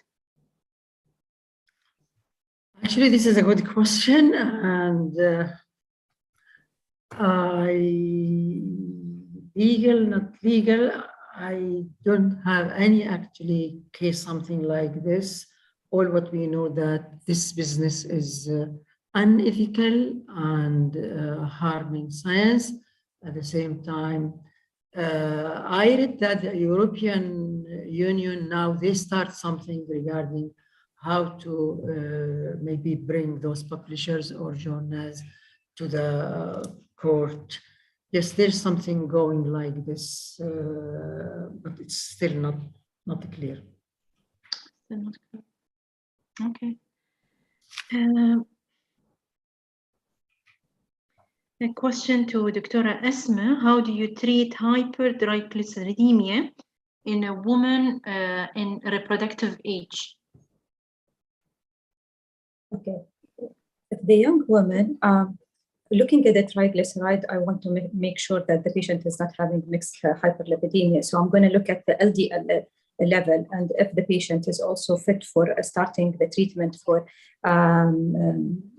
statin treatment for that, because we know that the statin can work also for lowering the triglyceride level. So if the patient is having high LDL, I would start with a statin, then I will start with a triglyceride lowering medication. The most important here to know in the childbearing age, how is the level of the triglyceride or the LDL level, and how it is going to be affected if this patient got into pregnancy. And if the patient is well controlled before the treatment, even that rise of LDL or triglyceride during the treatment might be temporary and might not have any impact on the risk of the patients. So in childbearing age, as I mentioned, I will check LDL. We'll start the statin in the beginning. If the patient is having high LDL, then I will start triglyceride lowering medication. Omega-3 could be started, and we know that omega-3 is a combination between APA and DHA. Then I need to check what is the percentage of APA in that medication. That's in the beginning. I mean, it also depends on the level of triglyceride before getting into pregnancy. Is it only mild to moderate? Then omega-3 will be the first line of treatment. And during the pregnancy, such patients, they would do well on omega, and you can continue omega-3. We know that the estrogen during the pregnancy will increase very high the level of the triglyceride and LDL, and that's where we should be very careful when we're starting the treatment for such patients. Yeah, that's very clear. I'll move to a question to Mr. Bakhit. I think you have addressed this in your presentation, but probably a summary again. What one audience is asking, what happens if I publish in a predatory journal, since it gets published very soon, it doesn't take time? If it is published already, you cannot withdraw, and if you withdraw, they will not reply to you. This is number one, because it's already published. If you publish it again, it's duplicate, it's not allowed. So usually some authors leave it, or maybe you can talk to another journal, explain the problem, exactly what happened to you. Maybe the other journal will look at your case, but the majority of published paper in British journals are gone, and no way to even to fix the problem. Some researchers, maybe they go and make the research again, change in, I don't know, change in the and publish another paper. They change it. Simply duplicate is not ethical. So if it is published in British journal, just leave it. Okay, so the general rule, duplicate publications is not allowed. Yes. Okay, we'll go back again to Dr. Noura Hassani. Dr. Noura, in PHC, how frequent we need to measure the BMI routinely in kids to know their trend, their BMI trend? How frequent it should be checked? Assessment BMI, in general speaking, is suggested to be at least annually. But I will say it should be actually done with each visit, whether a child visit or a will child visit. It is very good to have a look to the weight and height and BMI. If there is any concern, at least refer to the right clinic, specialized clinic, to address the problem while you are solving the other one, which is the patient came for. Okay, that's very good. So the official recommendation annual, but get the chance for every clinic visit to do it. Okay. About lipids questions, why, to Dr. Asma, why, Dr. Asma, you need to check for what, when and why you need to check for the lipoprotein A, and if it's elevated, any treatment would target the lipoprotein A? Okay, so this is a good question. Lipoprotein A, as I mentioned, that it is an independent genetic risk factor for the cardiovascular disease. And if the patient is having high lipoprotein A, so their risk is even much higher. For example, if the patients with HEPH is having also a high lipoprotein A, I would go even lower with my treating target, because their risk to have cardiovascular disease and aortic stenosis is much higher than the other familial hypercholesterolemia patient. So from that, we need to screen the patients, whoever with very high LDL level. So we're considering, at least in my practice, I'm following the 190 milligram per deciliter LDL level to screen for lipoprotein A. If the patient is having premature cardiovascular disease, or the patient is having family history of a premature cardiovascular disease, I would go and screen the patients. Or if the patient is having family history with positive lipoprotein A. how would affect my treatment and treatment target, as I mentioned. If I achieved my LDL level and triglyceride level, I would even go lower with the LDL level when the patient is having high lipoprotein level. More intensive therapy with it. Yes, I mean, that's with, I mean, usually for the patients with FH, we're starting them on dual therapy combo, like high intensity statin with the ezetimibe. If they achieve the target and TG is normal, I would go for PCSK9 in such patient. I have another question posted to Dr. Noura. How can we target the high-risk obese patients? And when should the physician refer the adolescent obesity to a specialist rather than general care? Okay, this is very good. This is the most important aim of actually the session, is detecting the high-risk patients and obese children and adolescents. And I believe this could be done by, to start with, the community awareness. We need to make increase the education, the awareness of our own population, people and the community regarding the obesity, symptoms, risk factors, complications. By this, it will help much in at least start to seek medical advice in such cases. One. Second thing, for example, as we were just saying in visits of primary healthcare facilities, ER visits, school are very important, a first line people where they can identify such high-risk patients and already patients with definitely obese, where they can use definitely to start with the chart itself. And all of this is what we were talking about, the stepwise management. The first step, which is the prevention. So this could be done from the beginning in the pediatrician general or the family medicine office, looking for the patient's condition right now.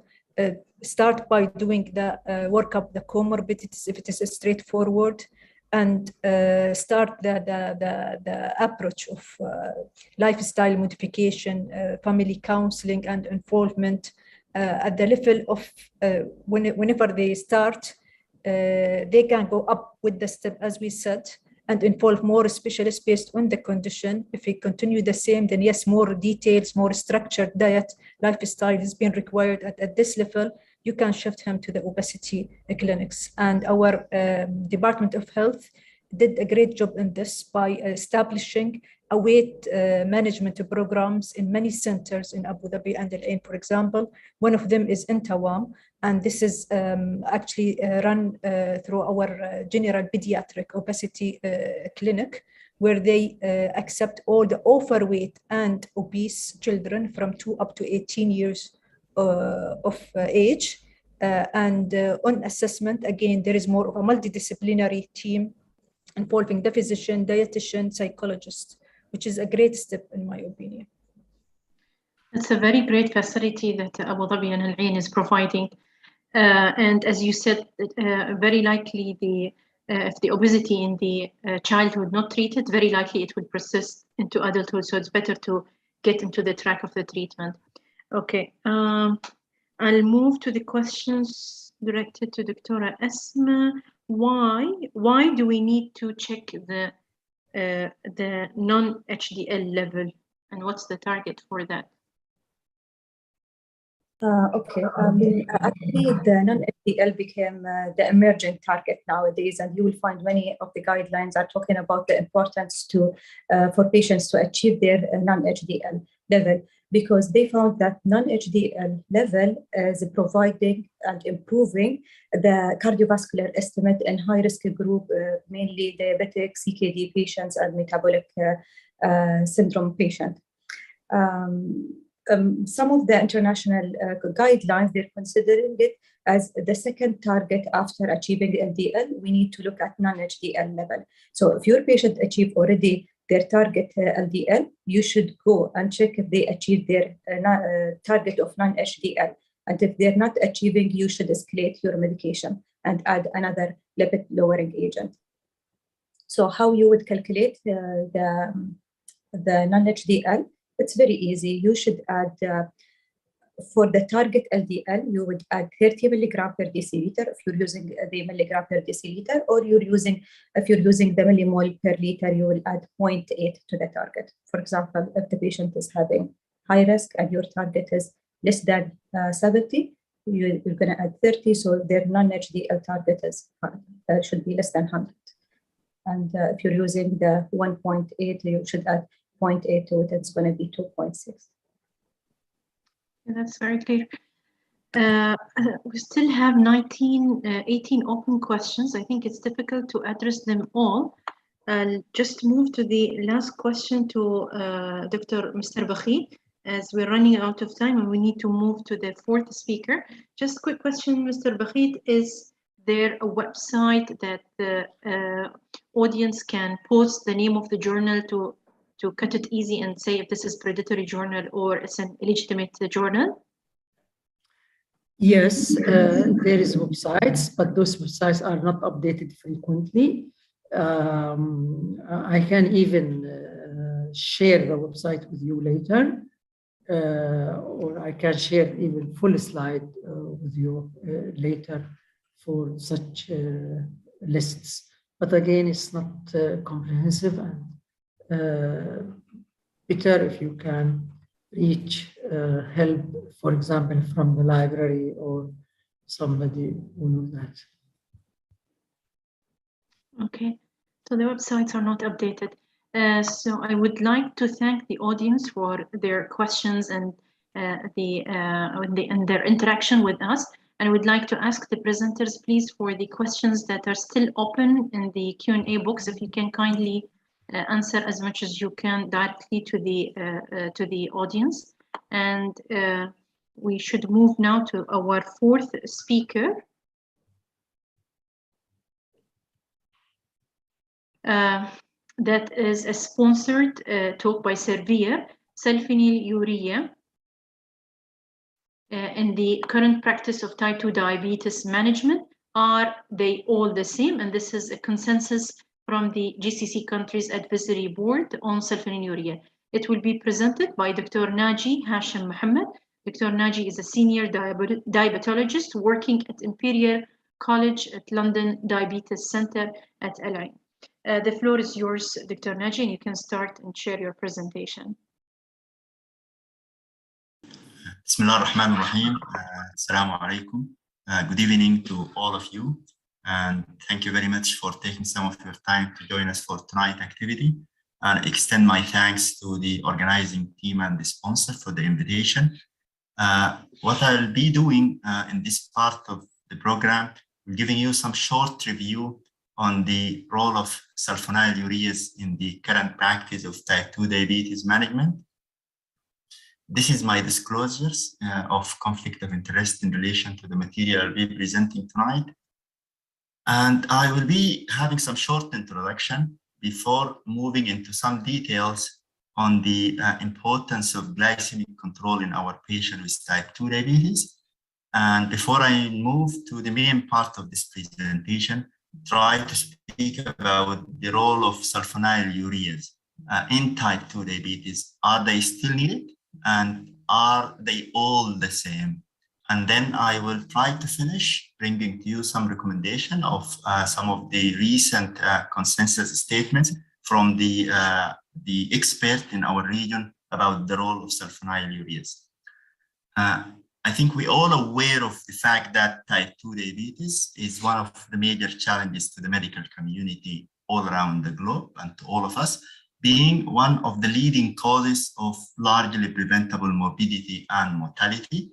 And in this part of the world, we are specifically challenged for the reasons that I'll mention in a minute.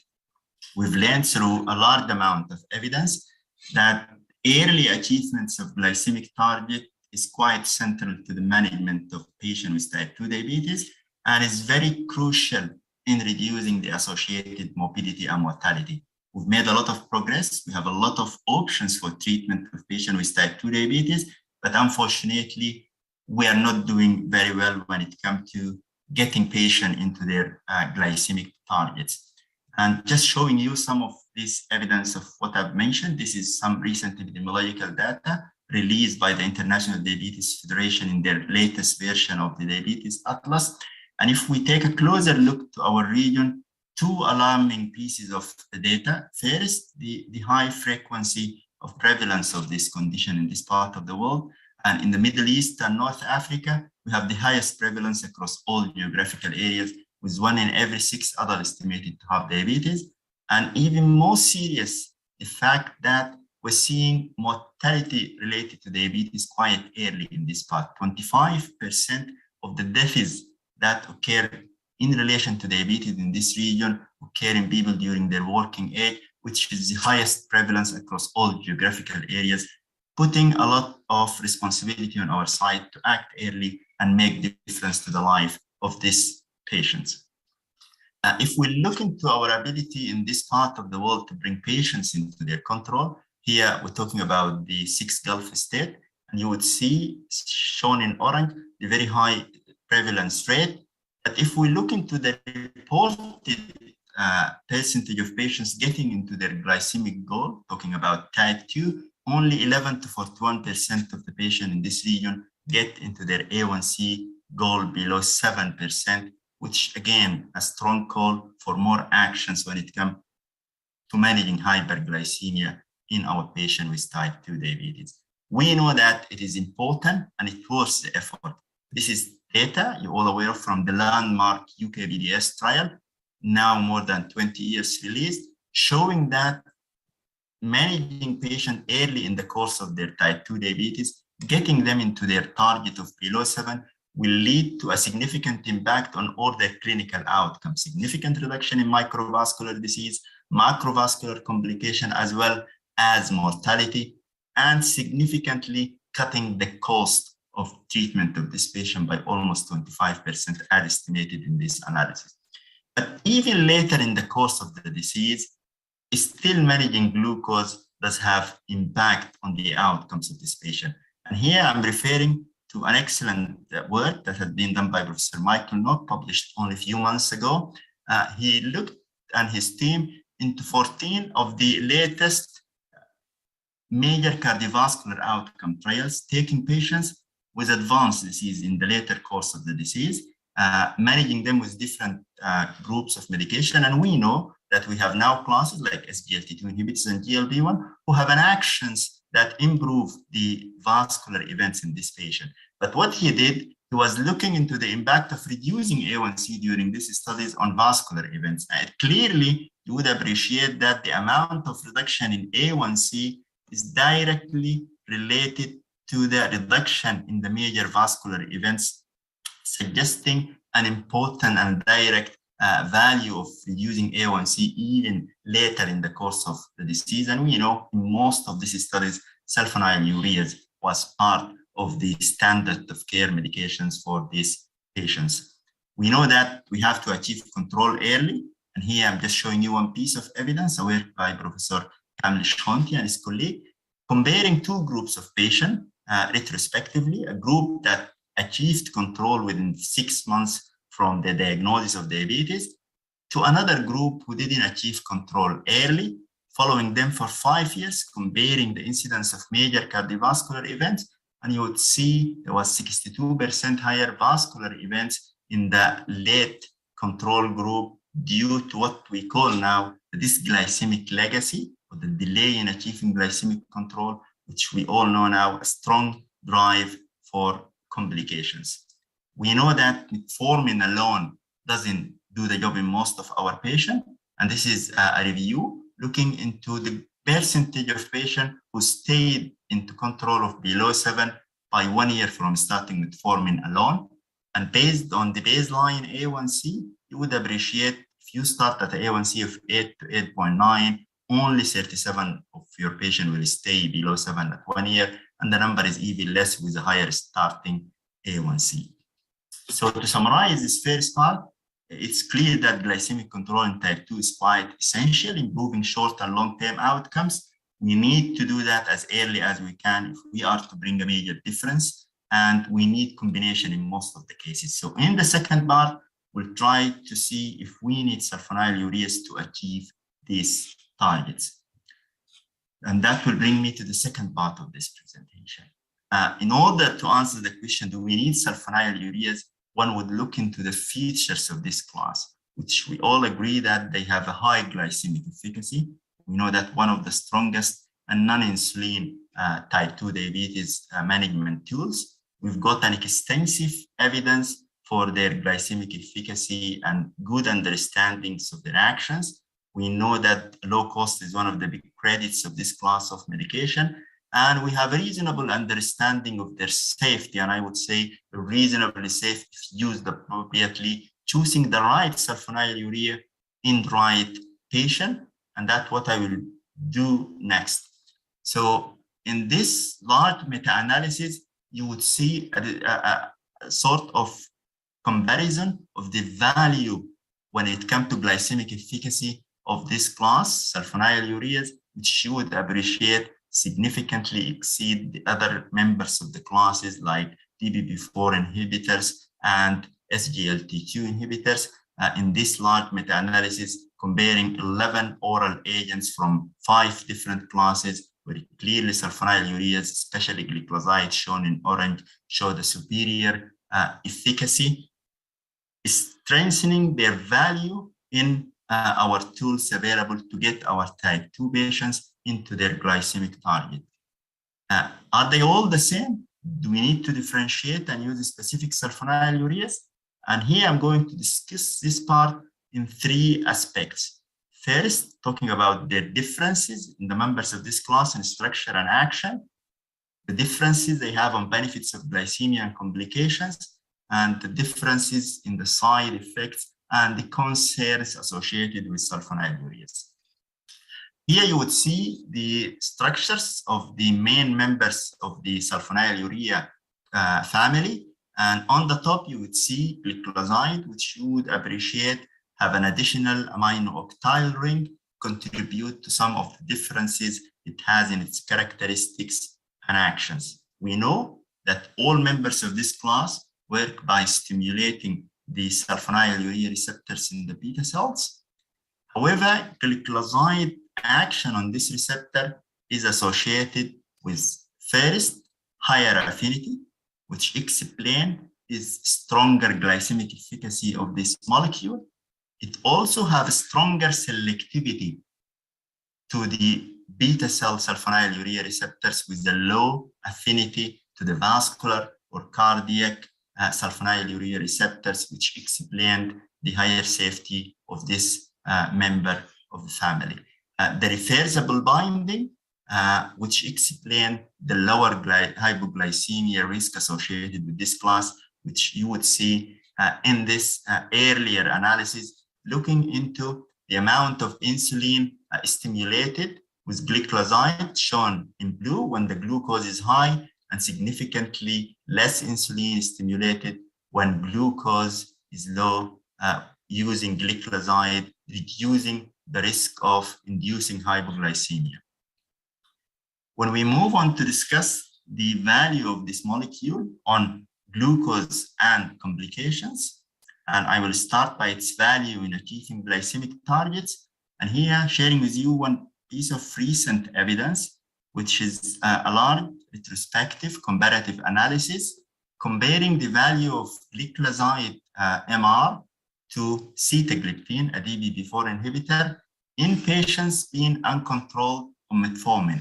A large work by the group from the UK, from the Clinical Practice Research Data Link, and their outcomes was showing that using glycoside MR keep your patient at any point of time compared to sitagliptin at 35% higher chance of getting an A1C of below 7, as you would appreciate the group on glycoside MR in orange with significantly higher chance of being into control of below 7. That was even more if we tried to get into tighter target of below 6.5, where using glycoside MR keep the group of patients at 55% higher probability of being into a tighter control compared to the group receiving the DB before sitagliptin. The same analysis have shown a similar durability of effect, which reflect the need for adding more medications, and similar persistence between the two groups, the sitagliptin and the glycoside MR, which reflect the duration that the patient were kept on the medication without stopping it or switching it to another agent.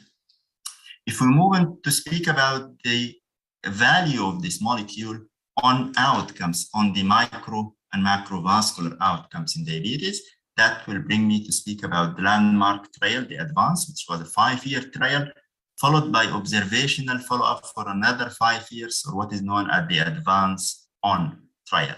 We know that there was 2 groups, the intensive group, which included the use of glycoside MR on top of unrestricted standard of care diabetes medication. And there was a standard group, which include any other sulfonylureas plus unrestricted anti-diabetic medication.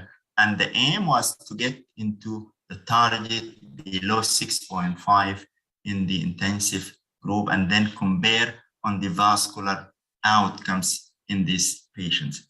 That was achieved because the intensive group that used glycoside MR shown in blue has managed to get a mean A1C at the end of the trial of 6.5 compared to 7.3 in the standard treatment group.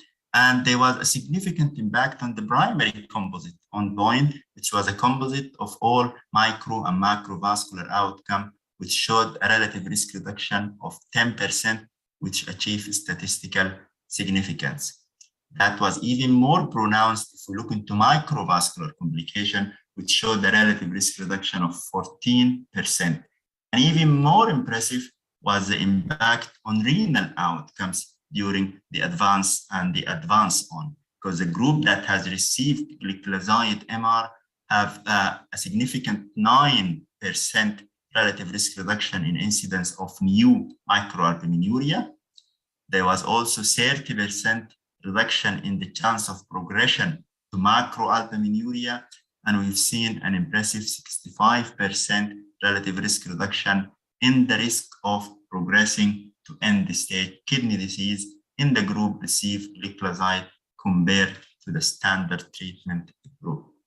When we move on to side effects and concern, and here this is the 3 major concerns one would have about use of sulfonylurea: hypoglycemia, durability, and cardiovascular safety, and glycoside MR here do distinguish itself as a better agent in this class. So if we speak about hypoglycemia, showing you a large meta-analysis, 25 trials, comparing glycoside to other members of the sulfonylurea family.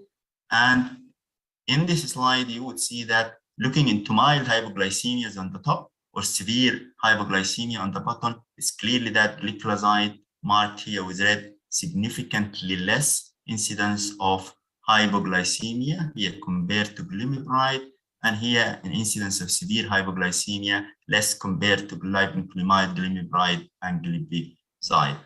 Even in a specific population and high-risk situations like during Ramadan, glycoside MR showed better hypoglycemia tendency in this study by Dr. Saud al-Sifri, where you would clearly see that the risk of hypoglycemia was significantly less compared to glibenclamide, glimepiride, and more or less similar to what you get with the DB4 inhibitor with glycoside MR during Muslims fasting during Ramadan.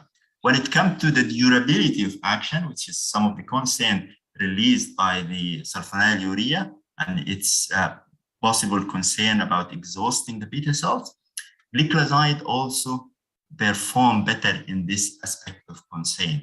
I'll show you first some in vitro evidence. This is an in vitro work looking into beta cell lines, putting them with different secretogags and looking into the evidence of apoptosis. Here is the control group shown on the left, and here you can see the high apoptosis signal with glibenclamide. However, the glycoside have significantly less that what you would see with glibenclamide, glimepiride, or nataglinide, and more or less quite similar to the control group. That have been shown into a large retrospective analysis. This is a large analysis looking into the need for insulin in patients receiving two different sulfonylurea. Glibenclamide shown to the right and gliclazide shown to the left. And drawing your attention to the bottom of the slide, the group received glibenclamide needed intensification to insulin after a mean of 8 years.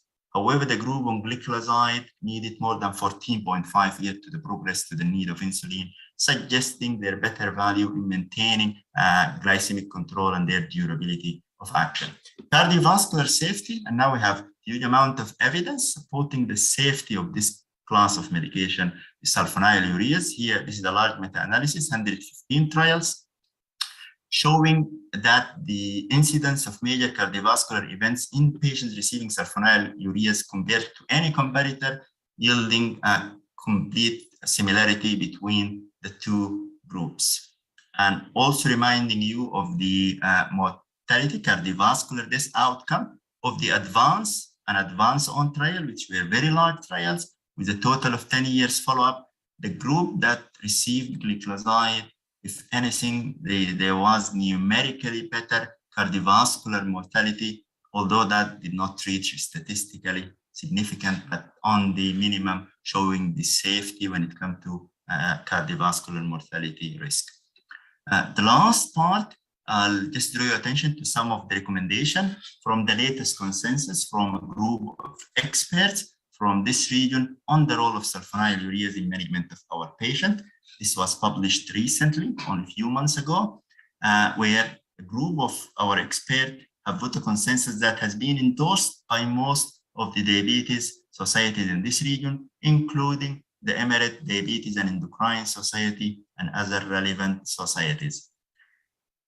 Their conclusions supporting what we've discussed in this presentation on the value of new generation sulfonylureas like gliclazide MR to be a cost-effective option in reducing the burden of glycemia in our type 2 diabetic.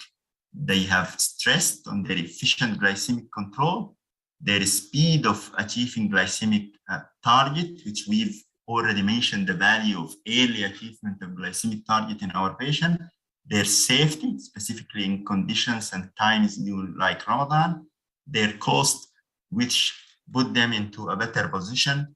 And they have concluded that most of the endocrinologists in this region continue to prescribe sulfonylureas. They were aware that not all SUs are the same, and they specifically support the value of gliclazide MR as one of the top options in managing our type 2 diabetic patients without cardiovascular or renal disease. And you can refer to this publication for their excellent work and review of the subject. And by this, I will say thank you very much, and I wish you a pleasant night forward. Thank you.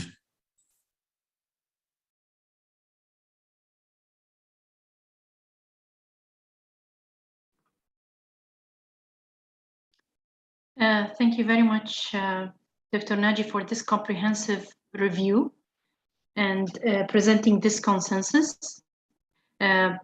We are running out of time, so we will not be able to continue addressing the rest of the questions. Thank you for all people who attended our Young Leader Forum activity for tonight. Thank you for all the audience. Thank you for all the 4 distinguished speakers that made a dedicated work for this activity. It's for sure there is a huge amount of work on the vaccine. So this is the end of our presentation today. You'll be receiving your CME after 3 weeks from the webinar, and prior to that you'll be receiving the evaluation form that will be sent to your registered email with the EDS. Fill that form, and following that you'll be receiving your CME credits. Again, if you want to watch again the webinar, it's available on both EDS YouTube channel and on the EDS Institute.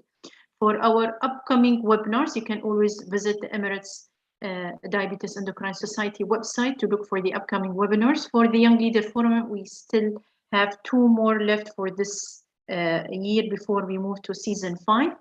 And you can check the website for the actual dates. Thank you again, and thank you again to Servier for sponsoring our, for their unlimited support for our academic activities. So good night. Hope you have enjoyed our session for tonight.